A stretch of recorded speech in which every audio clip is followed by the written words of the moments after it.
आदाब, आप देख रहे हैं आवाज़ वॉइस और मैं हूँ आपके साथ अमीना माजिद। इस वक्त मेरे साथ मौजूद है retired IRS officer Abrar Ahmad साहब, जो इस बार इंडियन इस्लामिक कल्चर सेंटर के इलेक्शन में प्रेसिडेंट की पोस्ट के लिए उतरे हैं। आइए करते हैं इनसे बात। आदाब सर। आदाब, good morning, thank you so much for calling me. Thank you sir for coming. Sir, मैं सबसे पहले आपसे जानना चाहूँगी आपके बारे में। Amina, I belong to district Hamirpur, which is in UP. After completing my high school, as far as my educational qualification is concerned, I did my high schooling from my hometown. Then I moved to Aligarh Muslim University, from where I did my BSc honors and LLB honors. Then I got into civil services in 80 batch. Then as far as other educational qualifications is concerned, I attended IIM Bangalore, then I attended IIM Ahmedabad, then I went to Harvard University, USA. So this is in short my educational background. So I have been throughout first divisioner. Yes. So that is my educational background. Sir, I want to know कि इस बार आपने election में उतरने का कैसे सोचा और इसके पीछे क्या रीज़न था? तो जैसे मैंने आपको बताया कि हम लोग 77-78 में अलीगढ़ मुस्लिम यूनिवर्सिटी में हॉस्टल में रहते थे।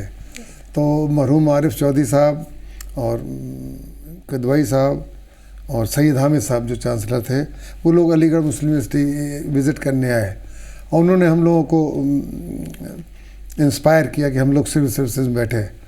तो हमने कहा साहब सर्विसेज में तो माइनॉरिटी कम्युनिटी को लेते नहीं है। उनका नहीं, ऐसी बात नहीं, आप लोग एग्ज़ाम में बैठे और कम से कम रिटन क्वालिफाई कीजिए तो आपका इंटरव्यू में आपके साथ जस्टिस होगा। तो उसके बाद हम लोगों ने अपना मन बनाया और हम लोग दिल्ली आते थे, UPSC यहाँ है। तो आरिफ मरहूम साहब के घर में हम लोग रुकते थे पुलबंगश में, नया मोहल्ला में जो है, और वहाँ पे कम से कम 15-20 स्टूडेंट होते थे, ये बच्चे जो कुछ कहिए। फिर हम लोग जगह कम पड़ती थी तो तैयब चौधरी साहब मेंबर पार्लियामेंट थे और जैसे हम लोग वहाँ भी रुकते थे करोल बाग में, जब तिब्बिया कॉलेज का, तो रुकते थे। तो रुकने की बहुत दिक्कत होती थी। उस वक्त स्टूडेंट लाइफ थी, 20-21 साल के होते थे सब लोग, 18 साल 19 साल। तो पैसे नहीं होते थे, तो हम लोग पहाड़गंज के होटलों में, सस्ता था लेकिन नहीं रुक सकते थे। तो उस वक्त ये कंसेप्ट आया कि कोई ना कोई जगह होना चाहिए।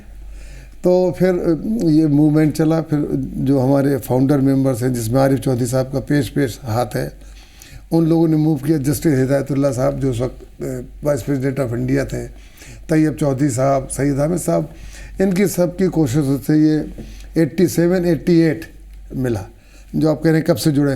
तो जब इंडिया इस्लामिक कल्चर सेंटर का वजूद आया, उससे पहले मैं इससे जुड़ा हूँ। तो ये यूनिक है मेरे ख्याल में, अब पुराने लोगों में कोई नहीं है, हम ही हैं।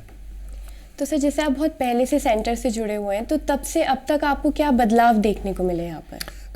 देखिए, एक रुकने की जगह तो हो गई है और हम लोग, ये पर्पस था कि सिविल सर्विसेज के लिए करेंगे, तो तरह तरह के आइडिया आते थे कि यहाँ पे इंग्लिश मीडियम नर्सरी खोल दिया जाए, कोई कहता था हॉस्टल खोल दिया जाए। लेकिन बेसिकली ये कोचिंग के लिए ही था कंसेप्ट, क्योंकि 10-20 एक्टिविटी तो नहीं चल सकती हैं, कुछ ही एक्टिविटी। तो शुरू में जब ये 87-88 बंगला नंबर थे लोधी रोड पे, तो वहाँ हम लोग कोचिंग करते थे, फिज़िकल हम जाते थे और करीब 250 बच्चे क्वालिफाई किए थे। उसके बाद ये ज़मीन जाने को हुई कि भाई हम कंस्ट्रक्शन नहीं हो रहा था, पैसे नहीं थे। तो फिर हम लोगों ने मिस्टर मूसा रज़ा, जो उस वक्त सेक्रेटरी स्टील थे और IAS के थे और गुजरात कार्टर के, तो उनसे हमने रिक्वेस्ट किया, तो उन्होंने इसकी बागडोर संभाली माशाल्लाह। आरिफ चौधरी साहब, हम और ज़फ़र महमूद साहब, सब लोग मिल कर के, और उन्होंने ऑल ओवर इंडिया का दौरा किया और करीब 10 करोड़ कलेक्ट किया और उससे जो ये सुपर स्ट्रक्चर है वो बना, करीब 2003 तक बना। और उस वक्त इसकी प्रेसिडेंट जो थी वो बेगम आबद अहमद थी, the then first lady of India, Fakhruddin Ali, उनकी जो बदर साहब हैं हाई कोर्ट के जज, उनकी वालदा साहब। तो ये बना। फिर 2-3 साल कुछ प्रॉब्लम थी।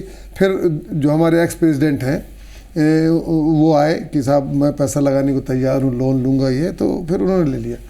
तो फिर मैं मुशर्रफ साहब की टीम में भी था और सिराज भाई की टीम में भी था। तो ये तब से मैं जुड़ा हूँ।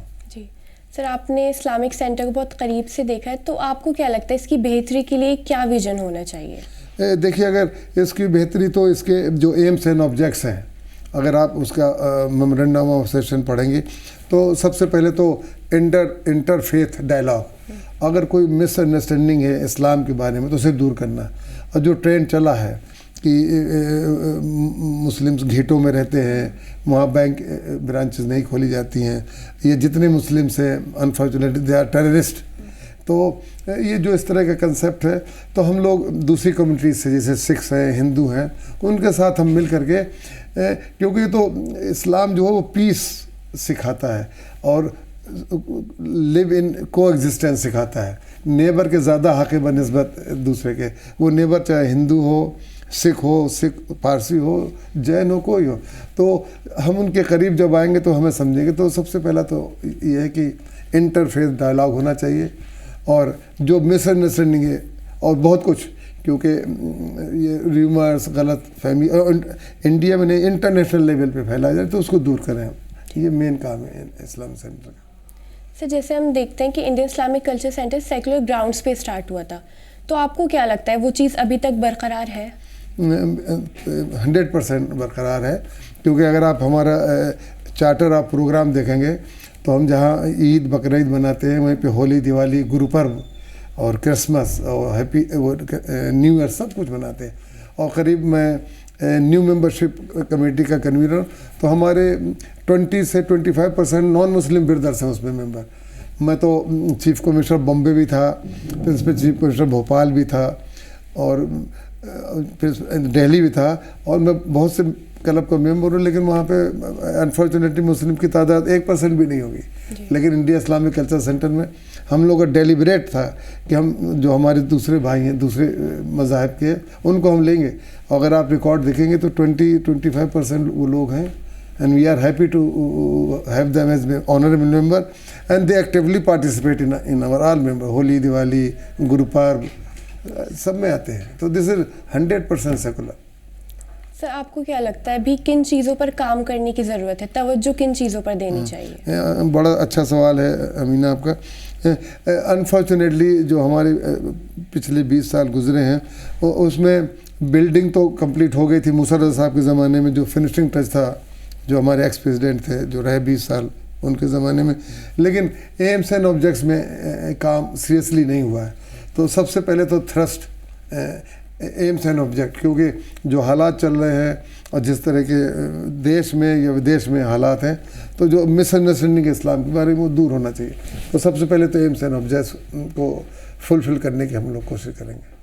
सर, आप अपने विजन के बारे में हमें बताइए इलेक्शन को लेकर। देखिए, हमारा तो विजन सबसे पहले तो एम्स एंड ऑब्जेक्ट्स है। दूसरा, पूरा सेंटर को कंप्यूटराइजेशन होना चाहिए, डिजिटाइजेशन, और फेसलेस होना चाहिए। अब जैसे कोई रूम या वेन्यूज़ बुक कराना चाहता है तो ऑनलाइन होना चाहिए, पेमेंट ऑनलाइन होना चाहिए। दूसरा, वहाँ पे अभी तक unfortunately I have been the part of this institution, वहाँ पे सिस्टम डेवलप नहीं हुआ, and I being from the organise service from the civil services, system develop नहीं हुआ। फॉर एग्जांपल, क्या रूल्स होना चाहिए, लीव रूल्स, मेडिकल रूल्स, और क्या गवर्नमेंट जितने भी हैं टाइमिंग्स हैं, कंडक्ट रूल्स, ये कुछ बने नहीं हैं। जो SOP कहलाता है, स्टैंडर्ड ऑपरेटिव तो प्रोसीजर, तो वो नहीं है। तो हम लोग हमेशा कहते रहे। दूसरा, वेबसाइट डेवलप होना चाहिए, और नेक्स्ट है कि मेंबर्स के लिए फैसिलिटी होनी चाहिए। अनफॉर्चुनेटली लोग मेंबर पूछते हैं लोग कि साहब हम मेंबर बने, हमें सेंटर क्या ऑफ़र करेगा। तो अनफॉर्चुनेटली अभी तो ज़्यादा नहीं है बताने को, लेकिन हमने मेंबर्स लाउंज बनाया, लेकिन वो इतना पॉपुलर हुआ नहीं। तो सबसे पहले हमारी प्रायोरिटी होगी एम्स एंड ऑब्जेक्ट्स को इम्प्लीमेंट करने, और दूसरी टॉप प्रायोरिटी होगी मेंबर्स की फैसिलिटी के लिए। सर, इस बार हम देख रहे हैं इलेक्शन को बहुत ज़्यादा इंपॉर्टेंस दी जा रही है, जो कैंडिडेट्स हैं वो मुंबई तक जाके कैंपेनिंग कर रहे हैं, तो इस पर क्या कहेंगे? तो इसका क्रेडिट तो हमारी टीम को देना चाहिए, क्योंकि हम थोड़ा डिफरेंस ऑफ ओपिनियन हो गया था एक्स प्रेसिडेंट से, हम लोगों ने नोटिस दे दिया। वो 75 साल से ज़्यादा चाह रहे कि, क्योंकि MOU में आप देखेंगे एज लिमिट 75 साल है और वन हैज़ टू रिटायर, लेकिन उन्होंने कहा कि नहीं, अमेंडमेंट करिए एमओयू में और मेरी एज बढ़ा दीजिए, 100 साल कर दीजिए, 200 साल कर दीजिए। तो हमने कहा जो फाउंडिंग फादर हैं वो एक बना गए हैं, तो अब चेंज नहीं करना चाहिए। अगर चेंज करना चाहिए तो पहले करते आप 2 साल 4 साल पहले, नंबर 1। नंबर 2, अगर कुछ काम हो रहा होता, खातिर काम हो रहा होता, और तो हम कहते कि अल्लाह के वास्ते कंटिन्यू करिए। काम नहीं हो रहा था, 20 साल से एक भी ईंट नहीं रखी गई, कोई फैसिलिटी नहीं है, उसके लिए हम भी जिम्मेदार हैं, कलेक्टिव रिस्पॉन्सिबिलिटी। लेकिन हेड ऑफ द डिपार्टमेंट की जो ex president mister Siraj Qureshi थे, अब जब वो एम सब ऑब्जेक्ट नहीं लेंगे, ये काम नहीं होगा, तो हम लोग राय दे सकते हैं। तो अगर आप मिनट्स देखेंगे एग्जीक्यूटिव कमेटी के, बोर्ड ऑफ ट्रस्टी के, तो उसमें हम लोग सजेशन देते थे, वो इम्प्लीमेंट करना प्रेसिडेंट का काम हो, जो उन्होंने नहीं किया। और जब मैं रिटायर हो गया 19 में, तो फिर हमने करीब से देखा कि जो लीडरशिप है जिसके हम पार्ट थे, उसमें इनडिसिसिवनेस बहुत है, और जो डिसीजन होते हैं वो for the sake of personal interest और for the sake of commercial consideration, so उसकी वजह से ग्रोथ नहीं है। तो हम जो भी डिसीजन लेंगे इंशाल्लाह आपके सामने हम कहते हैं, अपने ऑनरेबल मेंबर से प्रॉमिस करते हैं कि जो भी डिसीजन होगा उसमें ट्रांसपेरेंसी होगी और जस्ट होगा, और which will be in the interest of the institute. So that is our priority. Sir, आपको क्या लगता है जो प्रेसिडेंट का टेन्योर है वो सही है, कम होना चाहिए, ज़्यादा होना चाहिए, जितना भी है वो बिल्कुल ठीक है? नहीं, जैसे मेंबर्स की डिमांड है कि 5 साल से 3 साल होना चाहिए, नंबर 1। नंबर 2, 2 टर्म से ज़्यादा आदमी ना रहे, तो आई फुल्ली एंडोर्स दिस कि 3 साल काफ़ी है। 6 महीना आदमी को, क्योंकि हम लोग सिविल सर्विस में पोस्टिंग एवरेज 2-2.5 साल होती है, तो 3 साल अगर एक टर्म होता है और मैक्सिमम 2 टर्म करके फिर ख़त्म हो जाता है, that is ideal period if one want to do something. अगर नहीं करना है तो जैसे 20 साल गुजर गए, कुछ काम नहीं हुआ है, लेथार्जीनेस हो जाती है। If you are elected for 5 years then you forget everything, आप अपने में ही मगन हो जाते हैं। तो 3 साल आई एंडोर्स कि 3 साल हो और 2 टर्म हो।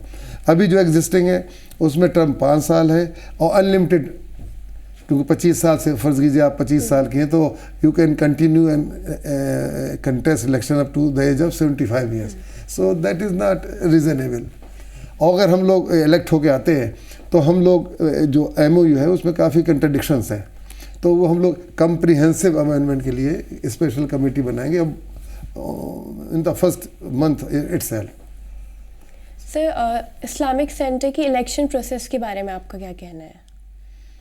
What do you mean by election process? मतलब जैसे इलेक्शन कंडक्ट करे जाते हैं, जैसे इस बार 2000 मेंबर्स एलिजिबल वोटर्स हैं, तो इसके बारे में आपका क्या कहना है? देखिए, जहाँ तक इलेक्शन है तो इलेक्शन की तरह हो रहे हैं, कंडक्ट रूल है, इलेक्शन रूल्स हैं, और जो हम लोगों ने 6 BUT ने ये राय दी थी एक्स प्रेसिडेंट को कि अब 75 हम आपके साथ हैं, कोई डिफरेंस ऑफ ओपिनियन नहीं, लेकिन जहाँ तक 75 साल से बढ़ाने का मसला है उसमें हम आपके साथ नहीं हैं, क्योंकि अगर काम हो रहा होता जैसे मैंने अभी कहा तो हमें कोई आपत्ति नहीं होती। तो और नंबर 1, नंबर 2, अगर आपको एज बढ़ानी थी, एज लिमिट, तो आप 20 साल से आपने पहले क्यों नहीं बढ़ाया? जब आप रिटायर हो रहे हैं तो उसके 6 महीने पहले तो वो रीज़नेबल नहीं लगता है, नंबर 1। तो दूसरा ये कि इलेक्शन रूल्स हैं, और जब ये कंट्रोवर्सी शुरू हो गई तो कुछ मेंबर्स चले गए कोर्ट में कि एज नहीं बढ़ना चाहिए, ये जो बढ़ा रहे हैं, जो स्पेशल एजीएम कर रहे हैं, उसमें लूज़ कर गए एक्स प्रेसिडेंट, तो वो फिर अपील में चले गए, जबकि उन्हें मान लेना चाहिए। तो मैं आपके सवाल के जवाब में आता हूँ कि हाई कोर्ट ने, दिल्ली हाई कोर्ट ने ऑब्जर्वर बैठा दिया अनफॉर्चुनेटली, और तो वो उनके सुपरविज़न में अब एक RO रिटर्निंग अफसर भी अपॉइंट हो गए, तो उनके सुपरविजन में इलेक्शन बिल्कुल जस्ट एंड फेयर होगा, क्योंकि सेंटर के स्टाफ का ये जो ऑफिस बेरर है उनका कोई रोल नहीं है। यस सर, मैं आपकी कैंपेनिंग के बारे में आपसे जानना चाहूँगी। देखिए, 7 लोग कैंपेन में हैं और मेरे ख्याल में सभी लोग सीरियस होते हैं, लेकिन मेरे उसमें 5 लोग सीरियस नज़र आते हैं जो है। तो कुछ लोगों के पास तो बिजनेसमैन है, 2 तो बिजनेसमैन है, एक बिजनेसमैन एग्जिस्टिंग है, एक बिजनेसमैन आने की कोशिश कर रहे हैं, एक पॉलिटिशियन है, बहुत कद्दावर नेता है, कैबिनेट मिनिस्टर रहे हैं, इत्तेफाक से मेरे भी मिनिस्टर थे जब मैं जॉइंट सेक्रेटरी था, मैनेजिंग डायरेक्टर था ने, और 2 ब्यूरोक्रेट हैं। तो बस मैं ये कहता हूँ कि जो ब्यूरोक्रेट हैं झारखंड या बिहार काडर के, तो वो 20 साल से मेंबर है, लेकिन वो कभी भी इंडिया इस्लामिक कल्चर सेंटर नहीं आए। इतनी प्रॉब्लम हुई, उन्होंने कोई एजीएम ये स्पेशल एजीएम नहीं अटेंड की। दूसरे जो पॉलिटिकल लीडर हैं एक पर्टिकुलर पार्टी के, उन्होंने 2009 में इलेक्शन लड़ा था, अनफॉर्चुनेटली वो लूज़ कर गए थे। उसके बाद वो कभी लौट करके नहीं आए। तो अगर उन्हें हमदर्दी होती, जो हमारे सीनियर अफसर हैं 79 बैच के, ये जो पॉलिटिशियन है एक पर्टिकुलर पार्टी के, तो उससे नहीं लगता कि वो इससे प्यार है, मेरा ऐसा मानना है। तो दो लोग वो हैं, एक हमें जो सेंटर बनने के पहले से मैं जुड़ा हुआ हूँ, और दो हैं, दो एक बिजनेसमैन को भी मेंबर बाय एंड लार्ज नकार रहे हैं कि you will be replacing one businessman by another businessman, number 1। Number 2, businessman कोई नुकसान का सौदा नहीं करता है। तो लोगों की यही राय बन रही है, और हम यही एड्रेस कर रहे हैं कि हम तो रिटायर्ड ब्यूरोक्रेट, हम लोग के पास पैसा तो है नहीं है, हम लोग पेंशन पाते हैं। लेकिन एक बिजनेसमैन, उन्होंने कहा मेरा 1-2 करोड़ का बजट हमने ईयर मार किया, गॉड नोज की क्या सही है। दूसरे बिजनेसमैन जो थे वो अपनी पूरी ताकत झोंक रहे हैं, उनको भी वो फंड बहुत ही खर्च कर रहे हैं। जहाँ तक हम जो पॉलिटिकल पार्टी दूसरे हैं, जो उनके यहाँ भी रिसोर्सेज हैं पार्टी का है। अब हम 2 ब्यूरोक्रेट बचते हैं, तो वो भी पेंशनर हैं हमें। तो हम लोग जो हमारे पैनल में या टीम में लोग हैं, तो वो हम लोग कंट्रीब्यूट करते हैं, उससे जो पम्फलेट है या व्हाट्सएप मैसेज हैं वो हम लोग करते हैं। लेकिन हम लोगों को मेरे ख्याल में बहुत अच्छा जा रहा है। हम तो अपील कर रहे हैं कि we are sincere and for the sake of continuity and experience, number 1। Number 2, we don't have any expectation. तो ये हमारा स्लोगन है कि let us take IC to its past glory. क्योंकि हम लोग तो एक डॉक्टर की तरह है अमीना, हम डायग्नोस कर लिए हैं कि क्या मर्ज़ है, कहाँ कहाँ काम होना है। तो अगर हम लोग आते हैं, ऑनरेबल मेंबर हम लोग को सपोर्ट और वोट करते हैं, तो from day 1 we can start working. अगर नए लोग आते हैं तो उन्हें समझने लगेगा। नंबर 2 में बताऊँ, लोग कहते हैं कि बैगेज है, 20 साल में 25 साल में आपने क्या किया। तो स्पेशली मैं कहता हूँ अपनी स्पीचेज़ में कि आप मुझसे 25 साल या 20 साल का हिसाब मत पूछिए, मुझसे तो 45 साल का हिसाब पूछिए, जब सेंटर बना नहीं था तब से मैं जुड़ा हूँ। एक चीज़ और मैं मेंशन कर दूँ मीना, बड़ी इंपॉर्टेंट है, थोड़ी सी गंदगी फैल गई, politics, politics, petty thinking, dirty politics आ गई। तो मेरा उससे दिल खिन्न हो गया, हिंदी में हो गया। तो मैंने अपने आप ही अपनी ज़मीर की आवाज़ सुन करके, अपनी अंतरात्मा को सुन करके मैंने डाल दिया था कि मैं I am out of this electoral process. लेकिन हमारे 4-6 वेल विशर दोस्त और बीओटी के मेंबर, उन्होंने मुझे परसुएट किया, ऑफिस में भी, सेंटर में, और घर भी आ गए। तो मैंने कहा भाई मैं आप लोगों का कहना तो आई ऑनर योर विशेस, लेकिन आप 100-200 लोगों को मेंबर बुलाइए सेंटर में लंच डिनर पे। अगर 200 लोग कहेंगे कि अबरार भाई आप आइए, then only I can reconsider my decision. तो वो लोग घर आए, हमारे बच्चों से मिले, मेरी वाइफ से मिले, फिर उन्होंने करीब 100-150 लोगों का डिनर रखा। उन्होंने यूनानिमस कहा कि अबरार साहब आप आइए, हम आपको सपोर्ट करेंगे।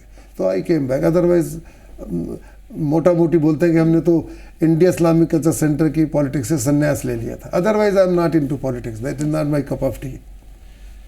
तो जैसे आप इलेक्शन जीते तो आपने जिक्र किया डे 1 से काम करने का, तो किन कामों को आप प्रायोरिटी पे रखेंगे स्टार्टिंग में? देखिए, जो सबसे पहले काम हो सकता है कि जैसे मेंबर्स के लिए लाउंज नहीं है, हम तो पहले दिन से उसे ऑपरेटिव कर सकते हैं, जो हमारे कहने से एक्स प्रेसिडेंट ने किया था।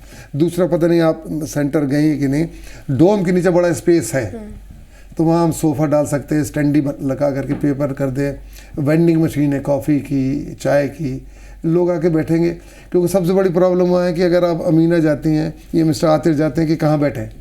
अगर आप कॉफ़ी शॉप में जाएंगे तो you have to spend money, if you go to the Karim you have to spend money. तो एक सबसे पहले तो वो तो 2 दिन में हो जाएगा कि कम से कम सिटिंग स्पेस है। दूसरा, हम लोग जो नीचे बेसमेंट में एक लाउंज है उसे ऑपरेटिव करेंगे, क्योंकि वहाँ वाईफाई की प्रॉब्लम है, मोबाइल की वजह से लोग नहीं जाते, तो ये तो 2 दिन में काम हो जाएगा। And you can see the difference, लोग जैसे जाएंगे तो सोफ़ा पड़ा होगा, you are welcome there. Then reception में हम चेंज कर सकते हैं, क्योंकि अभी लगता है कि इफ मेंबर ही और she visit so they are not welcome, तो हम ऐसा स्टाफ रखेंगे, स्मार्ट पर्सन्स लाइक यू, कि दे वेलकम। अब वो कहते हैं बड़ा रिपल्सिव होता है भाई, they don't, so trained staff रखेंगे जो होटल इंडस्ट्री से है कि at least you welcome them, offer a glass of water, जो लैकिंग है, जो शिकायत करते हैं। तो ये चीज़ें तो हम लोग विद इन 24 आवर कर सकते हैं। So you can see the difference. Number 2, जो लॉन्ग टर्म और शॉर्ट टर्म में डिवाइड करेंगे। जो शॉर्ट टर्म होने तो हम लोग जैसे बताया, और लॉन्ग टर्म में हम लोग जो MOU उसके अमेंडमेंट करने के लिए कंप्रिहेंसिव और स्पेशलाइज्ड कमेटी बना करके दूर करेंगे। और जो नंबर 3, जो हमारा विज़न एंड मिशन है उसको टाइम बाउंड प्रोग्राम। हम लोग तो बाबू लोग हैं, सरकारी सीनियर अफसर तो नहीं है, बाबू हैं, पब्लिक सर्वेंट है।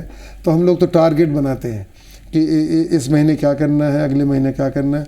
इस महीने जो हो गया, फर्ज कीजिए आपने 5 रखे, 5 में अगर 3 आपने अचीव किए तो टिक कर देंगे, जो 2 नहीं हो उसमें क्रॉस कर देंगे। तो will transfer those uncompleted task to the other date, so will not ignore any target. Sir जैसे और कैंडिडेट्स हैं, सलमान खुर्शीद साहब, अफजल अमानुल्लाह, माजिद तालिकोटी, इनके बारे में आपका क्या कहना है, क्योंकि मुकाबला इस बार बहुत कड़ा माना जा रहा है?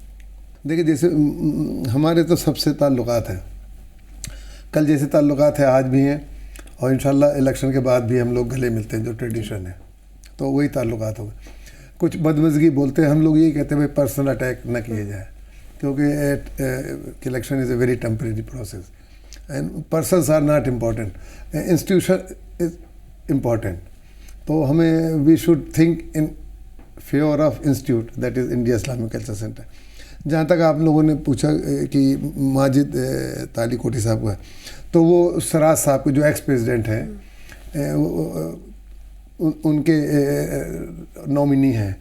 तो मेरे ख्याल में indirectly, I don't have any word two means, कि वो सराज भाई के बिहाफ पे काम करेंगे, और जब सराज भाई नहीं काम कर सके हैं तो मेरे ख्याल में उन्हीं के डायरेक्शन में, उन्हीं के सुपरविज़न में। नंबर 2, उनकी अपनी एक आइडियोलॉजी है, वो भी एक पॉलिटिकल पार्टी से जुड़े हैं, जो आपको मैं नाम नहीं लूँगा। और जहाँ तक सलमान खुर्शीद साहब को, वो भी एक नेशनल पार्टी से जुड़े हुए हैं। तो जाहिर है चाहते न चाहते हुए अपनी पार्टी की आएगी, चाहते। अब जैसे हम लोग ब्यूरोक्रेट हैं, हम लोग चाहते न चाहते जो गवर्नमेंट की फंक्शनिंग है उसको हमारे ब्लड में आ जाता है, और जो बिजनेसमैन है वो तो उसी टर्म्स में सोचता है। तो ये मेरा है, तो नथिंग टू डू। लेकिन इन दोनों के लोग कहते हैं कि सलमान खुर्शीद साहब को अगर हमदर्दी थी तो 2009 में जब इलेक्शन हार गए थे तो उन्होंने एक भी स्पेशल AGM और AGM नहीं अटेंड की। अगर हमदर्दी थी, प्यार था, तो उन्हें आना चाहिए था। और एक जो दूसरे ब्यूरोक्रेट हैं, वो भी करीब 20 साल से मेंबर हैं और नोएडा में रहते हैं, तो वो भी कोई भी AGM एक आध किया हो तो हमने तो नहीं देखा उन्हें। और लास्ट 1 साल में बहुत ही प्रॉब्लम रही इंडिया इस्लामिक कल्चर सेंटर को, हाई कोर्ट में मुकदमाबाजी हुई। और जो हम लोग 6 BOT थे जिन्होंने एज नहीं बढ़ाई, तो उनको बहुत, अगर आप व्हाट्सएप देखा हो तो हम लोगों को खुद मुख्तार और चंबलिस्तान, कब्ज़ा गैंग, लुटेरा, तो सब गालियाँ हम लोगों को पड़ी। लेकिन हम लोगों को सुकून ये है कि अगर पहले रजीम होती तो वो अगर हम लोगों ने नोटिस नहीं दिया होता 9 मई का कि आप प्रेसिडेंट नहीं है 75 साल के बाद, तो इलेक्शन हो गए होते और एक्स प्रेसिडेंट ज़िंदगी भर के लिए प्रेसिडेंट बन जाते जैसे वो चाहते हैं। तो ऐसा नहीं, तो लोग मेंबर पहचानेंगे कि कौन डेडिकेटेड है, डिवोटेड है, और किसने अच्छे बुरे वक्त में सेंटर का साथ दिया है। तो हमारे कोई एक्सपेक्टेशन नहीं है सेंटर से। We are here to give something to the centre, to the community, to the country.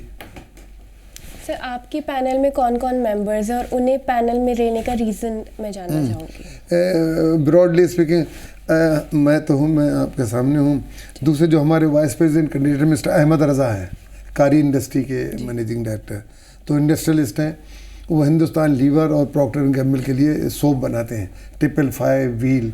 तो he is a big industrialist. उनके यहाँ हज़ारों एम्प्लॉय काम करते हैं। तो उनके पास टाइम नहीं है, लेकिन for the sake of centre वो काम करते रहे, और वो भी 20 साल से जुड़े हुए। मैं तो 45 साल से जुड़ा हूँ। तो हमारे vice president mister Ahmad Raza हैं। दूसरे हमारे हैं बोर्ड ऑफ ट्रस्टी में 7 होते हैं और एग्जीक्यूटिव में 4 होते हैं। तो बोर्ड ऑफ ट्रस्टी में कमर अहमद साहब हैं, जो स्पेशल कमिश्नर पुलिस थे ट्रैफिक, पता नहीं आप मिलिए कि नहीं, वेरी इलस्ट्रियस अफसर वो हैं। मोहम्मद शमीम हैं, तो वो भी कन्वीनर थे हॉस्पिटल के, वो भी सोशल एक्टिविस्ट हैं। शमीम साहब हैं, एक